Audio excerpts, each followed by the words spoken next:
أعوذ بالله من الشيطان الرجيم بسم الله الرحمن الرحيم ولو جئنا بمثله اگر کمنګ راتګو کو په مثل د دې دریاب مددن په مدد سره بیا بم دا کلمات د الله پاک ختم نشي یعنی که دومره لسمره دریابونه نور راجمه کی بیا بم کلمات در رب ختم نشي ځکه د الله علم چې دی غیر متناهي دی همدارنګې د الله د کتاب د دې علوم چې دي هم داسې غیر متناهي دي صرف منګه انسانان چې لګېدلي دي او مفسرینو ته د الله پاک خیرونه ورکي دا زر جلده تفسیري چې لیکلی په سوونو جلدونه تفسیرونه لیکلي دي دا صرف د دوی د کوشش او د محنت هغه عمره چې څومره د دوی کوشش او محنت او څومره معلومات ځان ته راجمع کړي دي او نور د الله پاک سره چې کوم د دې علوم دی هغه ډېر پراخه دي ځکه چې د الله علم چې څنګه غیر متناهي دی همدارنګې د قرآن عظیم شان علوم چې دي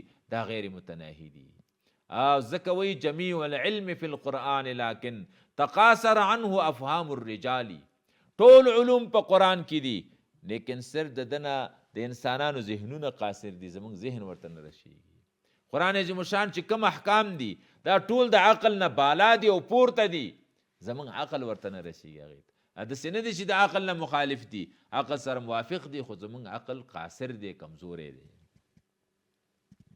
زمونږ عقلونه ګوره د انسان جوړ شوي شي یو وخت کې که 50 کاله 50 کاله مخکې د چاته ویلی چې زه به دلته غږېږم او خلک به لندن کې زما خبره اوري نو په دا خوله به یې نه وي والی چې دومره دروغ سړی وایي دومره دروغ خو وایي چې په شره روغ یې که نه دا څنګه دروغ وایي ته به ناست کابل کې او خلک به د خبره په لندن کې اوري او په امریکا کې به د خبره اوري او په سعودي عربستان کې به د خبره خلک اوري نو کله چې د انسان جوړ شوي شي ته زموږ عقلونه نه رسېدل نو دغه رنګې د الله خو بیا ډېر پورته دی الله خو دغه انسان د الله په لاس کې دی دغه انسان چې دا کمالات جوړ کړي دي دا خو الله پاک پیدا کړی دی د دې خالق الله دی دا ذهن ورته الله ورکړی دی نو الله وی قل ورته ویل لو کان البحر مدادا لکلمات ربی نو فرمای ولو جئنا بمثله مددا قل ورته وی ای پیغمبر انما انا بشر مثلکم زه انسان یم په مثل ستاسې یوحا الی وحی کېږي ماته او خبره دا ده د وحی او د الله د طرف نه چې انما الهکم اله واحد چې بېشکه معبود ستاسې معبود یو دی زورور یو الله قدیم دی چې زوال نه لري نور به د کم زورور زور پاتې شي ومن کان یرجو لقاء ربه هغه څوک چې امید لري د ملاقات د رب خپل او د کامیابېدو نو هغه دې څه وکړي فلیعمل عمل دې وکړي عملا صالحا عمل صالح تصفیه د قلب دې وکړي د زړه دې وکړي ولا یشرک بعبادته ربه او نه دې شریکوي په عبادت د رب خپل کې احدا هیڅوک عبادت یوازې د الله کوي او یوازې د الله لوی عظمت ذکر کوه دا سوره کهف مکی سورتو په دې کې دا 4 مضامین په تفصیل سره ذکر شو چې توحید رسالات تخویف بشارت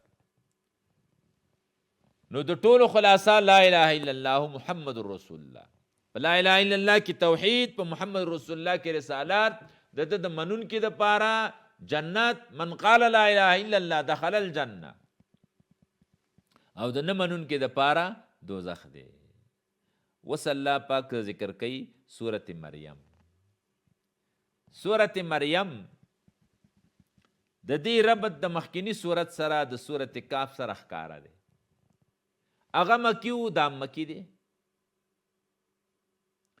هغه کې الله پاک د سورت د اصحاب کاف ذکر وکړو چې یو عجیبه او غریبه خبره وه دې کې الله پاک د عیسی علیه السلام ذکر کوي او بیا هغه خبره چې ما درته وکړه چې عیسی علیه السلام راکوز شي او بیا دغه اصحاب کاف به د هغه سره ملګري کېږي نو بیا خو بلکل ربط نورم مضبوط شو او محکم شو نو په دې خاطر باندې او نازل شوی وروسته د سوره فاطر نه په حالت جمعي کې 19 او په حالت د نزول کې 440 صورت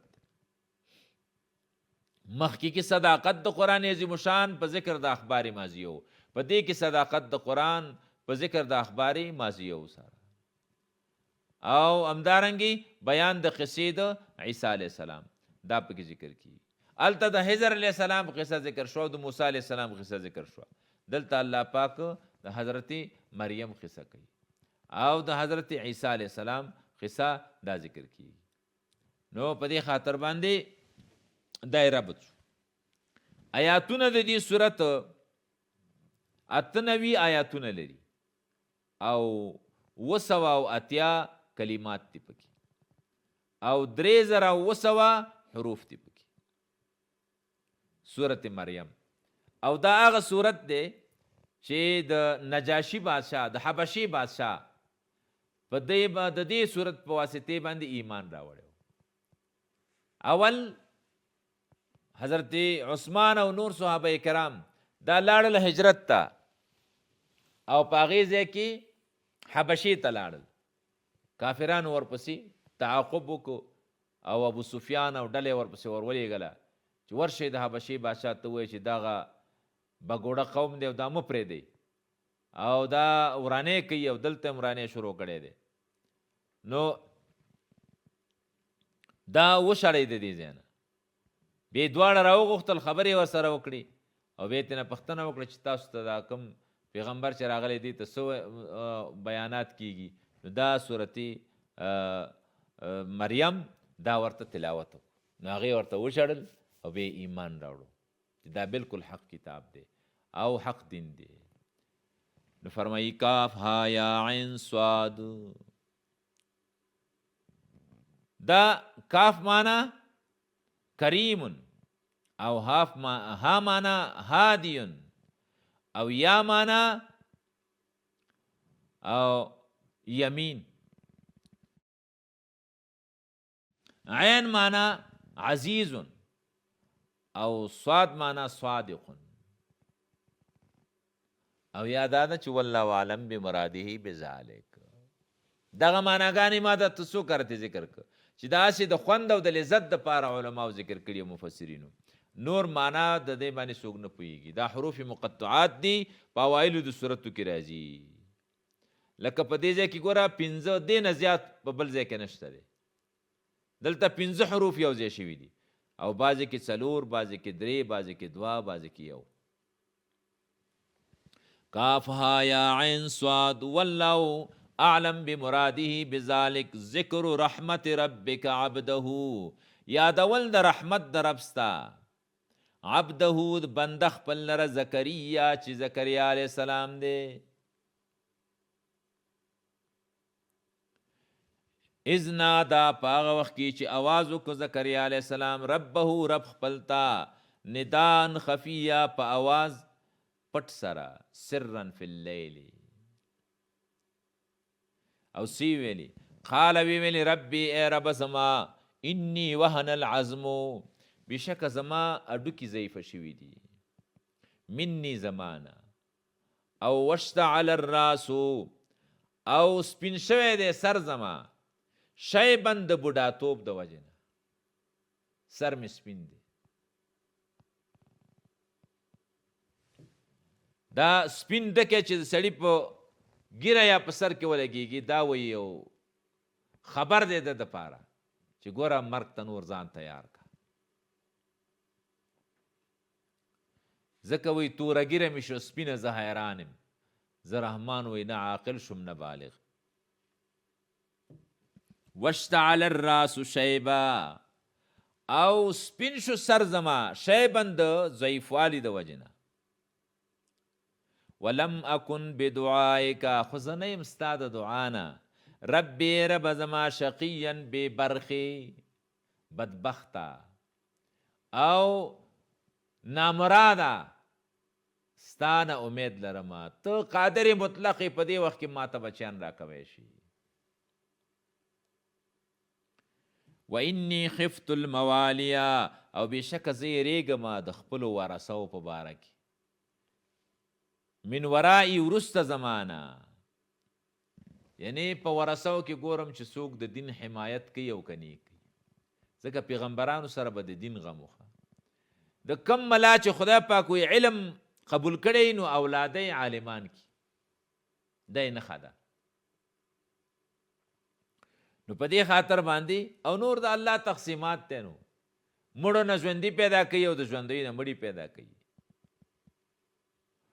او وکانت امراتی او د ښځه زما عاقره شنډه فهب لی راکه ماته من لدنکه د خپل طرف نه ولیا یو دغه ولی یو بچی راکه راته ولیا ابنا چې زما په میله باندې یو څوک پاتې شي او دا د دین خدمت وکړي.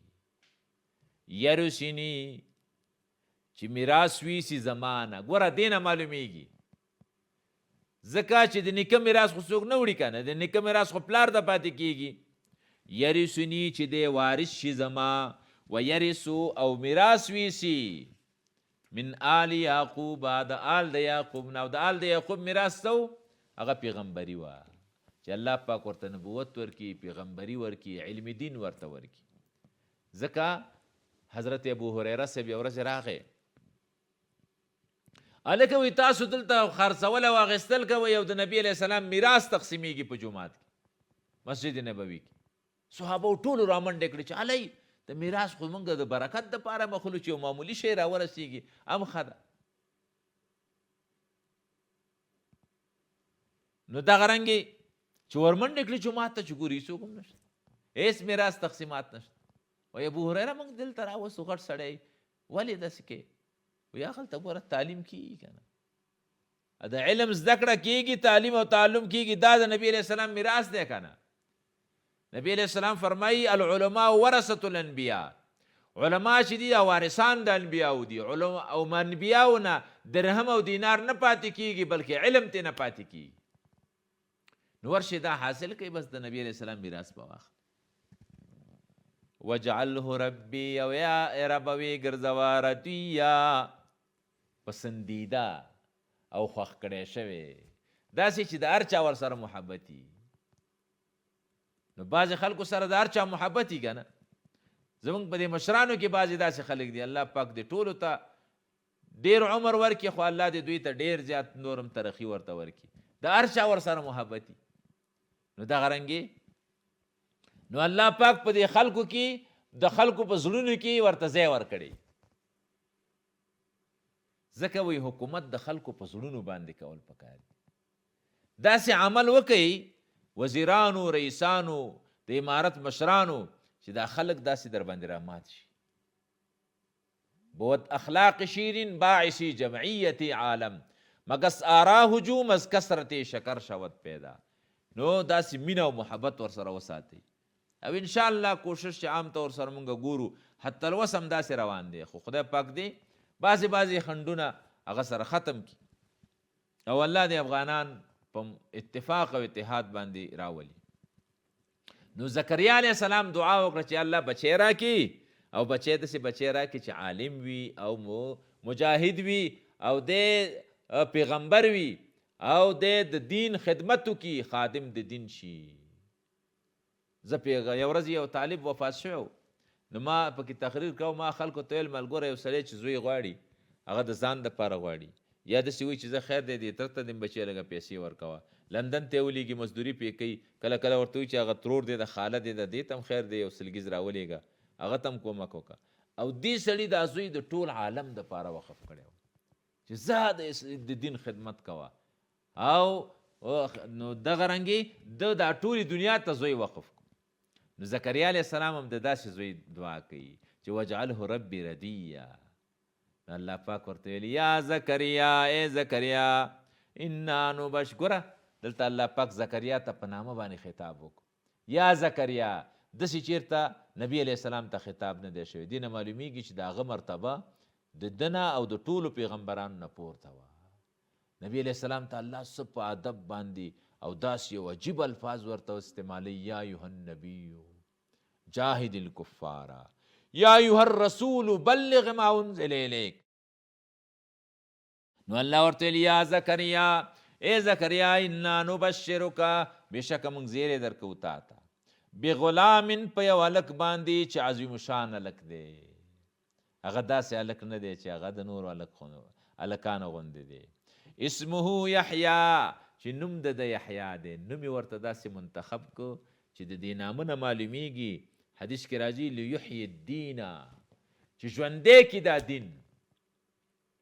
نو نوم ښه نوم دی، نو چې د نامه سره نوم په چا باندې ښه نوم کېدی نو د هغې هغه معنا په هغه کې بیا موجودېږي. الله پاک هماغسې معنا پکې پیدا کوي. نو ښه نوم کېښودل پکار دي. او که ته پکې ډیران ګل پې کېدي یا نور څه نومونه پې کېدي نو هغه بیا هماغسې خیږي. نو الله وایي انا نبشرک موږ زیری درکو تا ته بغلام په یوه هلک باندې اسمه یحیا چې نوم د هغه یحیا دی. او مفسرین وایي چې دغه زکریا علیه السلام پالنه د مریم کوله که نه. مریم ته چې بې موسمه میوې راتلې، په ژمي کې به د اوړي میوې او په اوړي کې د ژمي میوې، نو بیا سوچ وکړه چې یاره الله پاک دغسې بې موسمه ما ته هم بچی راکوی شي. راشه بوډا سړی یم او سپین ږیری یم، ښځه مې هم زړه ده او شنډه ده، الله نه زوی وغواړه، ایسته به زوی راکړي. نو بیا یې دا دعا وکړه او الله ورته قبوله کړه. وایي زه به درته درکم بچی، انا نبشرک موږ زیری درکو تا ته بغلام په یوه هلک باندې اسمه یحیا چې نوم د هغه یحیا دی. لم نجعل له موږ نه دی ګرځولی ده لره من قبلو مخکې د دې نه سمیه یو مسمه، بل چاته هم دا نوم نه دی ښودلی، لکه څنګه چې د محمد نوم د بل چا نه و. او هر هغه چا چې زوی نه پیدا کیږي او دا یې ویلی چې زما زوی پیدا شو زه به محمد پرېږدم، نو الله به زوی ورکړي. یو کس و هغه محمد نوم چې پیدا شو نوم یې پرې کېښود محمد اول، وایي چې خدای دې بل هم راکړي. وایي بل ورته خدای ورکړه محمد ثانی، محمد دویم، محمد ثالث، محمد رابع، محمد خامس، محمد سادس، محمد سابع، محمد ثامن. اته زامني شو، اولی یو نو. نو الله وی لم نجعل من به نه ګرځو له دغې نوم لره من قبلو مخکې د دې نه سمیه یو مسمه. نو چې کله زکریا علیه السلام ته معلومات وشو چې الله دعا قبوله کړه نو عاجزي اختیار کړه چې یا الله زه او اوس بچې لکه بیت الله شریف ته دی الله موږ او تاسو بیا بوځي، سړی لاړ شي سړی حیران شي چې لکه دا اوس زه چا په هوا باندې راوستم همداسې راخطا کړم دلته، زه چېرته او بیت الله چېرته، د الله کور چېرته. نو قال زکریا علیه السلام ویلي ربي رب زما انا یکون لی غلام، د کوم ځای نه شي ما دپاره غلام، وکانت امراتی عاقره، او د ښځه زما زړه دا 98 کلو،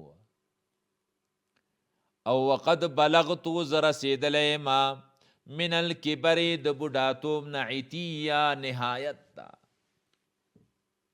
بلکل هډوکي مې سره نور ختم دي.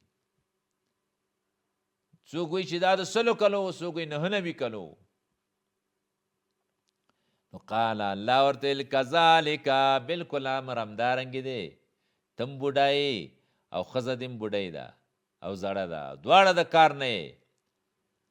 انت کذالک انت همدارنګې ته او ستا ښځه ده. قال ربک، وی رب ستا هو علی هین، دا په ما باندې اسانه ده، الله پاک هر څه کوی شي. وی چې نه کنه حبیب چه کنه طبیب. وقد خلقتک، او ته ما پیدا کړی وي من قبل د دې نه مخکې، ولم تک شیئا، ته نه وې هېڅ شی، دا ته د کوم ځای نه پیدا شوي، لکه څنګه مې چې ته پیدا کړی دارنګې دی دا زوی هم درته پیدا کوم. ښه بېغمه شه. قال، نو زکریا علیه السلام ویلي رب اجعل، ای رب زما وګرځولي ما دپاره آیتن یو علامه په حمل د ښځې زما چې دا ښځه زما حامله شي. قال ورته ویل آیتک، علامه ستا دا د الله تکلم الناس چې ته به خبرې نه کې خلکو سره 3 لیال 3 شپې سویه برابر، یعنی مکمل خبرې به ورسره نشي کولی، په اشارو ورسره غږېږه. په دې پوه شه چې د ښځې د حمل شو او امید پیدا شو. فخرج على قومه راوت قوم خپلتا من المحراب د غزې د عبادت نه د خپل حجرې نه راووت. محراب د حضرت عثمان صاحب د زمانې نه مخکې محراب نه و، دا محراب چې موږ ورته وایو د دې محراب نه ځکه غزې د عبادت دی نه مراد دی.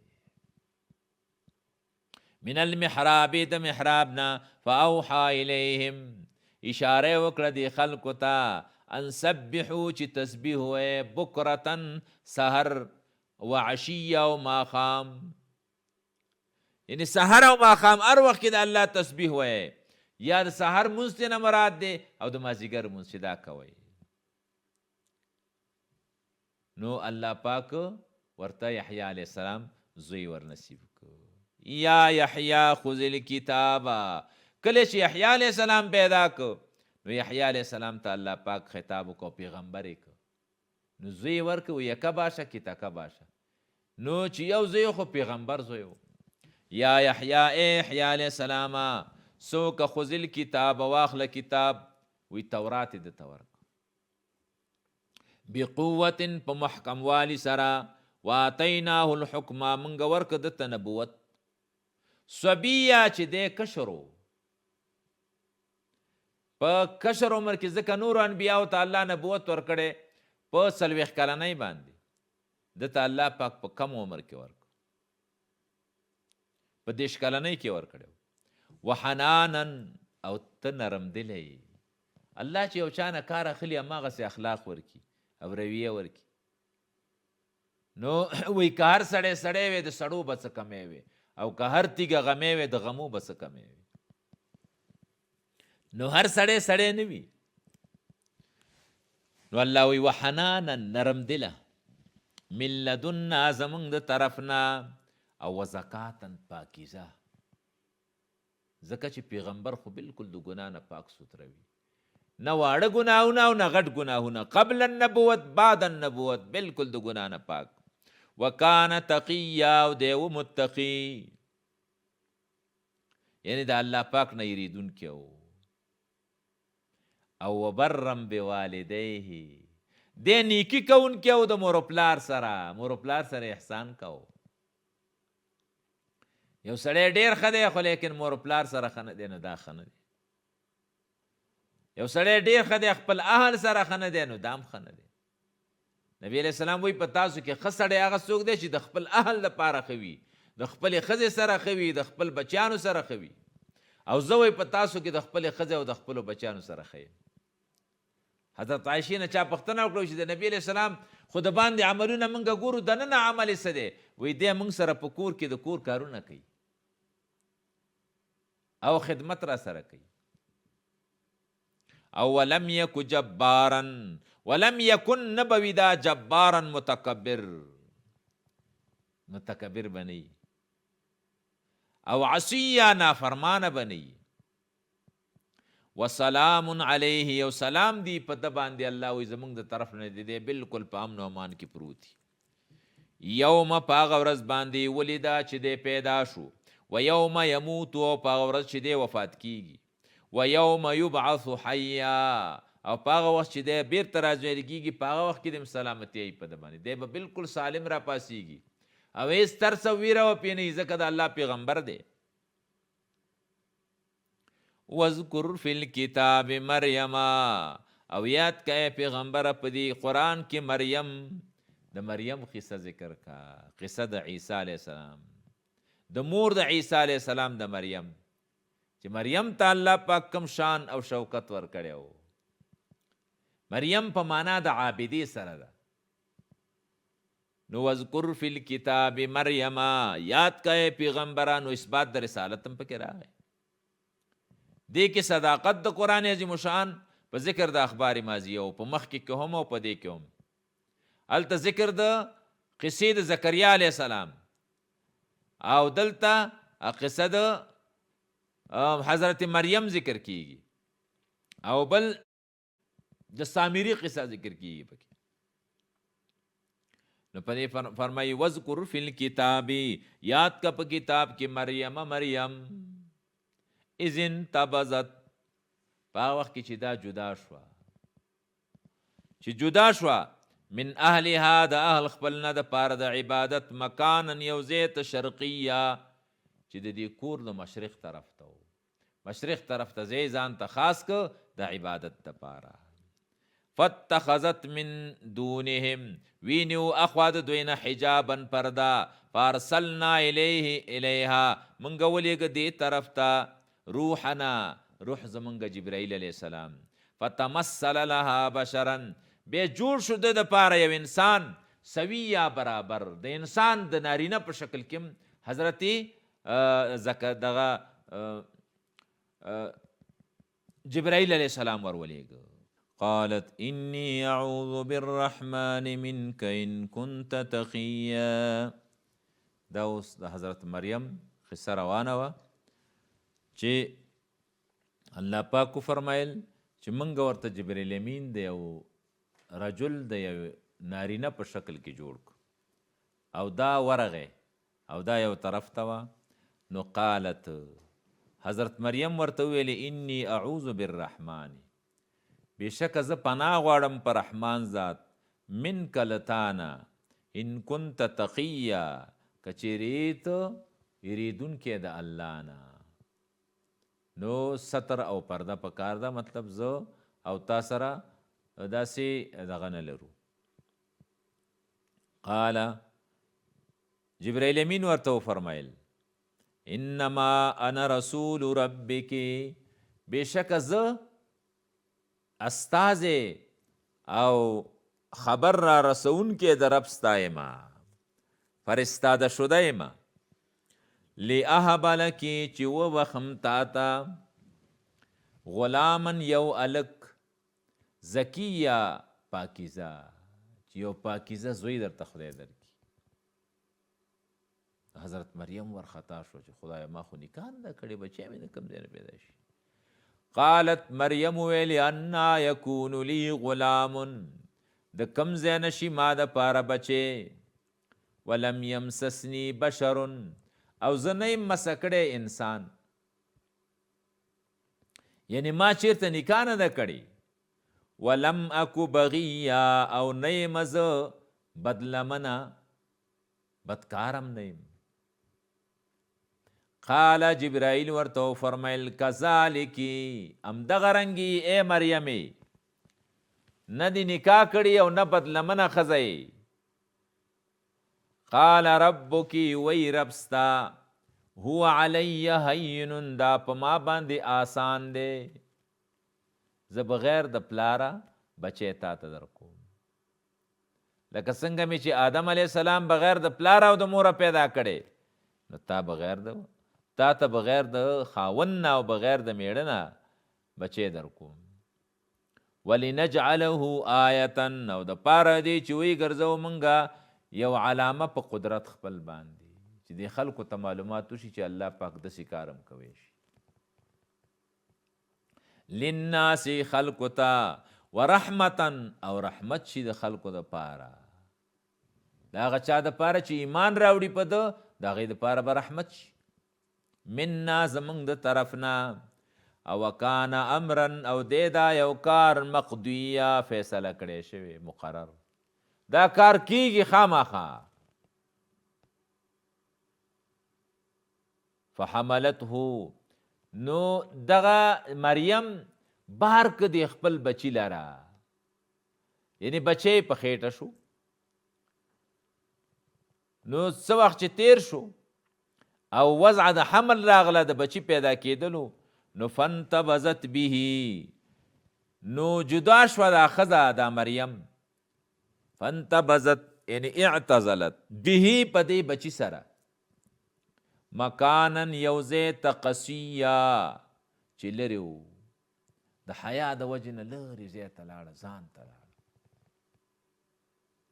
نو د اولاد درد هغه دې ښځو ته معلومیږي چې څومره سخت درد دي. په دې کې خلک ډاکټران راټول کړي، ښځې او یو څه بل څه پې راټولی شي، دا ځان ته لاړه. فاجاها المخاض، راغله دی مریم ته المخاض، د اولاد درد، درد د ولادت. مخاض هغه درد د ولادت ته ویل کیږي. فجاءها المخاض راوسته دی لره درد د ولادت الى جذع النخلة ډډ د دغه ته د خرما ته د خرما ډډ ته راوسته.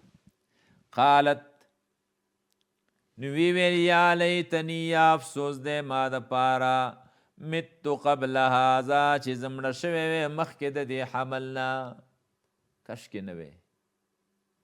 وکنتو او وی زه نسین ایره کړی شوی منسیا متروکن پرېښودلی شوی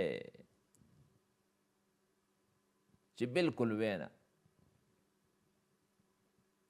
فناداها من تحتها آواز وکړه مریم ته، یا جبرائیل علیه السلام ورته آواز وکړو او یا عیسی علیه السلام ورته آواز وکړو چې بچی څنګه پیدا شو غږ ورته وکړو چې مور یې ورخطا کېږم. من تحتها لاندې د طرف د دینا الله تحزنی چې مه خفه کېږه ای مورې.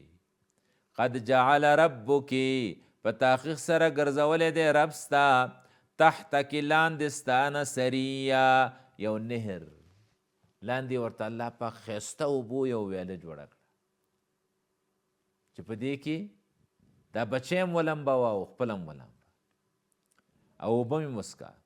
او وهزي الیکې وخوځوه تا ځان طرف ته دا د خرما ډډ دا وخوځوه نو خرما به در باندې را پرېوځي.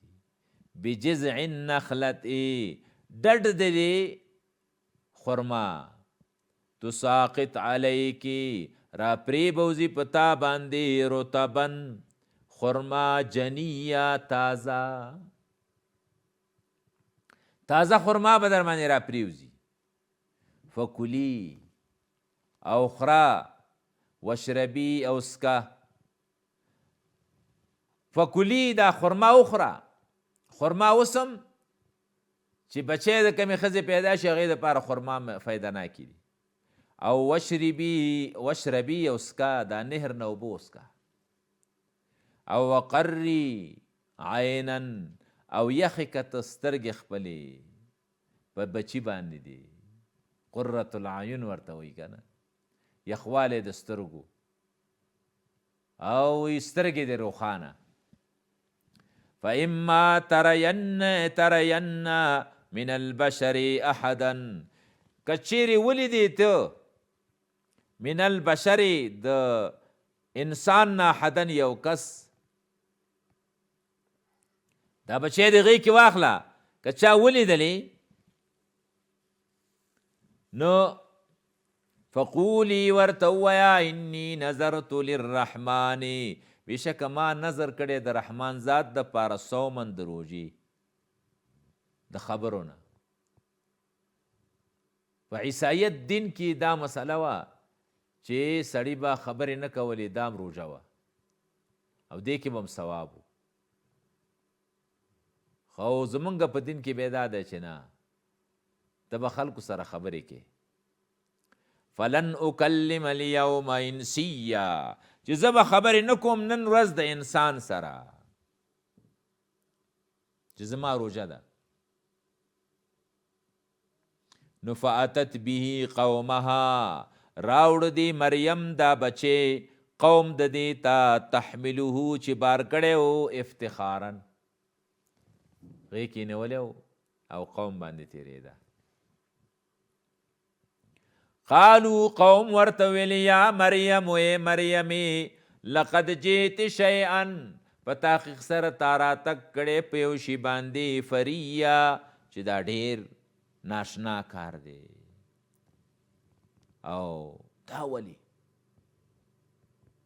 یا اخت هارونا لکه خلک چې نصیحت کوي خلک ورته چې هلکه پلار ته دې ګوره او تا ته ګوره داسې مه کوه. یا اخت هارونا ای د هارون خورې ما کان ابوکی نو پلار ستا هارون علیه السلام خورې ته د هغه په خاندان کې او ما کان ابوکی نو پلار ستا عمران نومیده امرأ سوء یو سړی بد هغه بدکاره سړی نه و. وما كانت امك او نو مور ستا بغیا بدلمنا.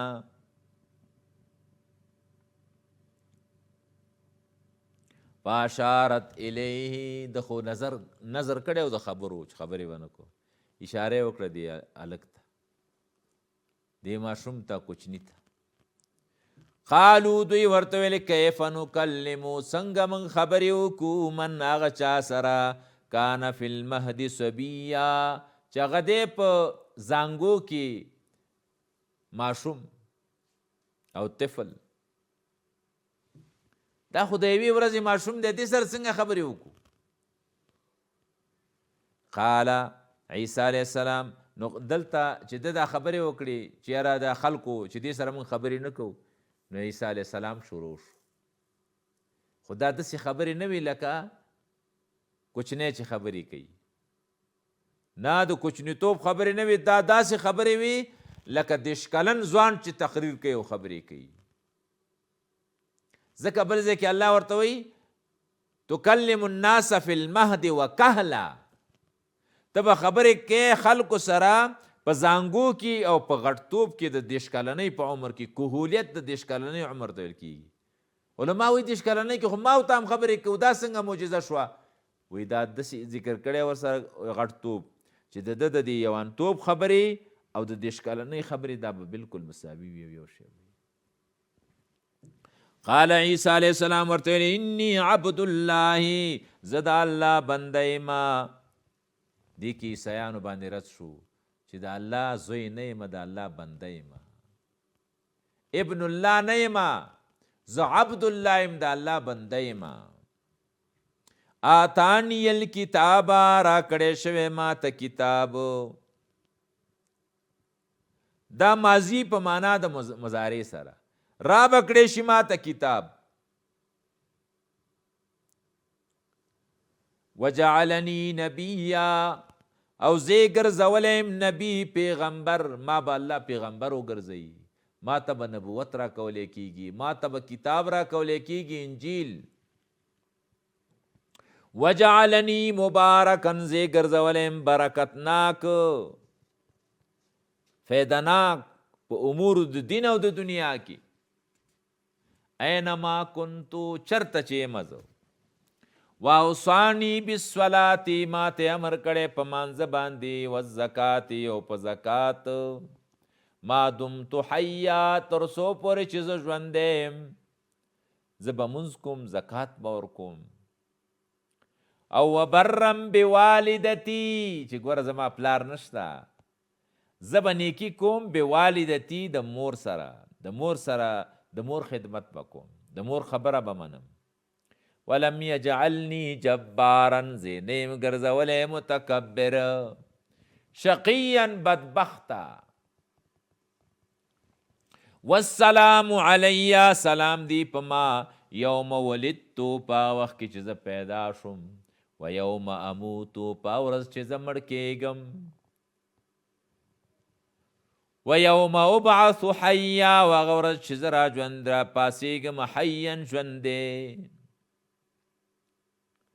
ذالک عیسی ابن مریم، الله وی ای پیغمبر دا عیسی زوی د مریم دی، دا ابن الله نه دی، ابن مریم دی.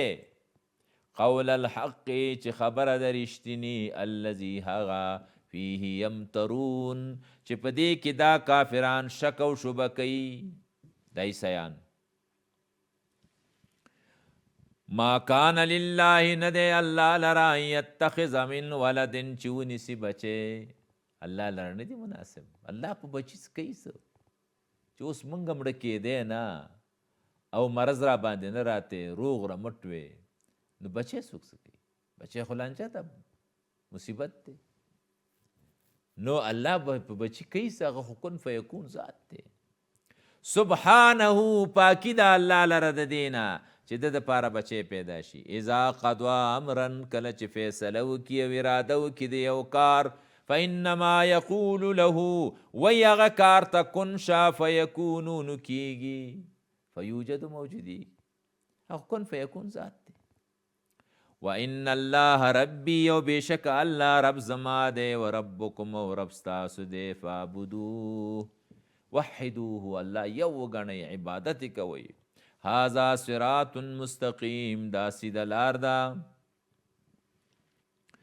فاختلف الاحزاب مختلف شو ډلې او حزبونه من بینهم په منځ د دوی کې فویل هلاکت دی وی للذین کفروا د پاره د هغه خلکو چې انکار یې وکړ په عیسی علیه السلام لکه یهود من مشهد یوم عظیم دغه حضور دغه ورځې لوی نه چې عذاب لوی دی.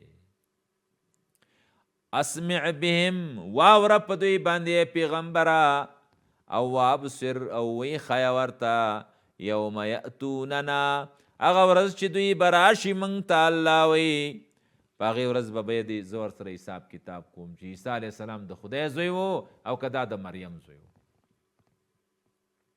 لیکن الظالمون لیکن ظالمان چې دي په دنیا کې الیوم نن ورځ فی ضلال مبین په ګمراهۍ ښکاره کې دي. وانذرهم ویروی پیغمبره دوی یوم الحسرت د ورځې د افسوس نه چې ورځ د قیامت ده اذ قضی الامر کله چې فیصله وکړی شي دی او امر وهم فی غفلت او دوی په غفلت کې وي او وهم لا یؤمنون دوی ایمان نه راوړي عنادن. انا بشک موږ چې یو نحنو موږ نرث الارض په وراثت باندې اخلو د ځمکه ومن علیها او څه چې په دې ځمکه باندې دي الله وایي دا ټول به ما ته پاتې کیږي والینا یرجعون او ما طرف ته راګرځولی شي دا ټول مخلوقات. وإذا واذکر فی الکتاب ما ابراهیم اوس دا مخکې رکو کې بیان د حضرت مریم ذکر شو د قوم خپل سره د مناظره د هغوی چې حضرت عیسی علیه السلام به بیان وکړو په دې کې د مناظره د ابراهیم علیه السلام ذکر کیږي او فضائل د دوی ذکر کیږي.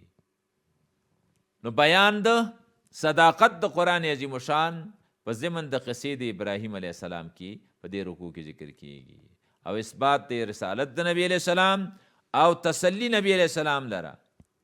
نو فرمائی وذکر یاد کا فی الکتاب پدی قرآن کی ابراہیم علیہ السلام یاد کا لکه څنګه چې د زکریا علیہ السلام یاد کو. انه کان صدیقا بشک و ابراہیم علیہ السلام رشتنے نبیا پیغمبر.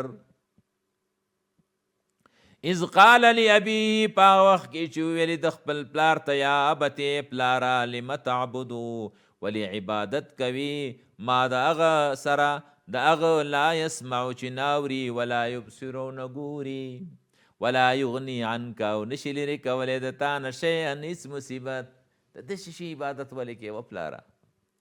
یا ابتې پلاره انی زه چې یم قد جاءني من العلم راغلی ما ته د علم د توحید نه ما لم یاتک هغه چې تا ته نه دی راغلی فاتبعنی زما تابعداري وکړه اهدک زه به وښیم تا ته صراطا مستقیما لاره سیده.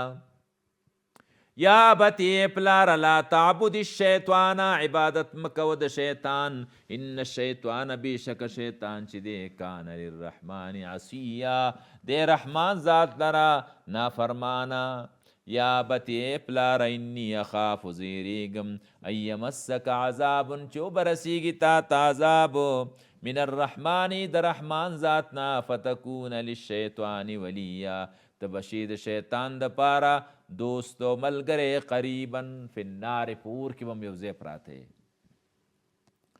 قالا پلاری ورته ویل راغب انت آیات درگذر کوونکی او رغبت کوونکی انت تو عن آلهتی زما د معبوداننا یا ابراهیم و ابراهیم لئن لم تنتهی کمن من نشی ابراهیما لارجمنک زبتا پتیګولم سنگسار بده کم وهجرنی ملیا او لری شمانا یو سمودا زمانا طویلا زد کور نه وشړو.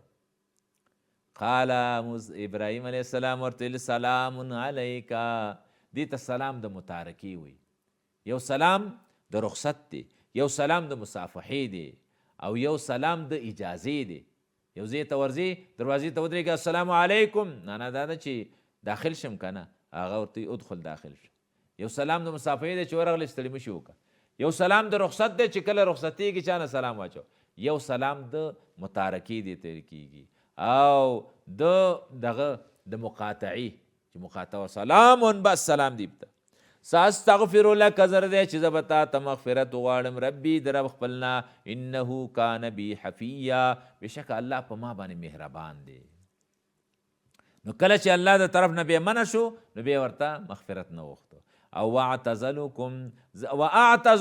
واعتزلکم زه تاسو نه جدا کېږم، وما تدعون او هغه چې تاسو یې رابلئ من دون الله بغیر د الله نه، وادعو ربي زه د هغې نه هم جدا کېږم، تا سره هم بایکاټي کوم او د قطع تعلقات کوم او د هغې سره وادعو ربي او زه رابلم رب خپل عسا قریبه ده الله اکونا چې زه نشم بدعاء ربي په دعا د رب خپل باندې شقیا محرومه، چې دعا الله زما قبوله کړي. نو زما دعا الله قبلوي. فلما اعتزلهم هر کله چې جدا شو ابراهیم علیه السلام د پلار او د قوم نه، وما یعبدون او د هغه نه چې دوی عبادت کو من دون الله بغیر د الله نه، وهبنا له اسحاقا نو الله ګوره ورسره د احسان وکړو. قرباني چې ورکړي نو الله درته په دنیا کې هم نعمتونه درکوي. وهبنا له اسحاقا ورکه موږ درته اسحاق علیه السلام، یو خدا ده چې زوی او بیا پیغمبر، و یعقوب نو سیم پیغمبر که ورته کړوسیم پیغمبر که یوسف علیه السلام. وکلن جعلنا نبیا ټول منګه وګرځول پیغمبر، هر یو تم پیغمبري ورکړه، اسحاق علیه السلام یعقوب علیه السلام. ووهبنا لهم منګه ورک دوی ته من رحمتنا د رحمت خپلنا، خپل رحمت هم ورک. وجعلنا لهم او وګرځو منګه دوی د پاره لسان صدق ژبه د رښتیا، علیا پورتا، یعنی الله پاک ورته ژبه د رښتیا ورکړه. جعلنا لهم صناع صدق صفت د رښتیا. ابراهیم علیه السلام ګوره ټوله دنیا د ابراهیم علیه السلام تابعداره ده، که کافر دی که مسلمان دی، یهود و نصارا هم مني، کافران او مسلمانان مشرکانو به مانه، د مکی مشرکانو هم په ابراهیم علیه السلام باندې ویاړ کاوه چې دا موږ د ابراهیم علیه السلام نسیانو د ابراهیم علیه السلام په دین باندې یو. نو دارنګې الله پاک ورته په ټوله دنیا کې یو قبولیت ورته ورکه ابراهیم علیه السلام ته. ولې چې د خپل پلار پرېښودو، خپل قوم یې پرېښودو د الله د دین دپاره او د الله د وحدانیت دپاره. نو دغه رنګې چې څوک په دې اوس وخت کې قرباني وکړي او د الله په دین باندې قرباني ورکړي نو هغه ته الله پاک اعزاز او اکرام ورکوي. نو هېڅ کله د بنده د مزدور مزدوري هغه وایي نه بې ځایه کېږي. نو د بنده بندګي الله پاک ډېر په قدر او په عزت سره ورته ګوري. نو هر یو کس چې د الله د دین دپاره قرباني ورکړه، د الله دین زده که او عمل یې پرې وکړه او په دې باندې قرباني ورکړه، الله پاکي معزز او مکرم کوي. وصلی الله تعالی علی خیر خلقه محمد وعلى آله واصحابه اجمعین. اللهم انک عفو کریم تحب العفو فاعف عنا. یا الله زمونږ دا مجلس په خپل دربار کې قبول او منظور کړي. خدای ستا د رضا دپاره وګرځئ. یا الله زمونږ چې څومره مسلمانان وروڼه دغه ترجمه او تفسیر اوري او ګوري، خدای زما سره په قرآن عظیم الشان باندې پوهه نصیب کړي او سره د پوهې نه د عمل کولو توفیق ورته نصیب کړي، او یا الله خیر او برکت ورته نصیب کړي، او زمونږ د ټولو حشر او نشر د علماو صلحاو انبیاو مجاهدینو او غازیانو او شهیدانو سره وکړي، او زمونږ د مشران ټول راته خدایه صالح او نیک عمله ولري، ثابت قدم یې ولري، خپې مه خویې، حب جاه او حب مال ورکې مه پیدا کې. او یا الله د امیر المؤمنین نه راواخله تر یوه دنا مجاهده پورې د ټولو حفاظت وکړي، د ایمانونو حفاظت وکړي، د ناموسونو حفاظت وکړي، زمونږ د دې پاک افغانستان د دې ښکلي افغانستان حفاظت وکړي. خدای ټول افغانان په اتفاق او اتحاد باندې راولي، د مینې او د محبت او د الفت زندگی ورته نصیب کړي، د خیر او د برکت زندگی ورته نصیب کړي. یا الله موږ ټولو نه راضي شي. یا الله موږ به خامخا کبر به هم کړي، غرور به هم کړي، ګناهونه به هم کړي. خدایه د ټولو ګناهونو نه زموږ تا ته توبه ده. او یا الله باقي موږ زموږ دا وطن مدر بدر کې، او خدایه امن او امان پکې قایم او دایم وساتي، او خدای د مینې او د محبت او د الفت زندگی پکې قایمه کې. ټول قومونه زمونږ د افغانانو خدای متحد او متفق کې، او د مینې او د محبت او د الفت زندگی ورته نصیب کې. ټول عالم اسلام ته خیر کې، د فلسطین مسلمانانو ته خیر کې. په نورو ځایونو کې په مسلمانانو باندې ظلم او زیاتی کیږي، په مجاهدینو ظلم او زیاتی کیږي. خدایا د ظلم او د زیاتی نه اخلاص کې، او د رحم او د فضل او د کرم معامله ور سره وکي، د خیر او د برکت معامله موږ سره وکي. د یا الله مصیبتونو نه وساتي. دغه ترجمه او تفسیر شروع دی، په خیر او په عافیت سره اختتام ته ورسه، او موږ ته د عمل کول توفیق په نصیب کې. وصلی الله تعالی علی خیر خلقه محمد وعلى آله وسلم.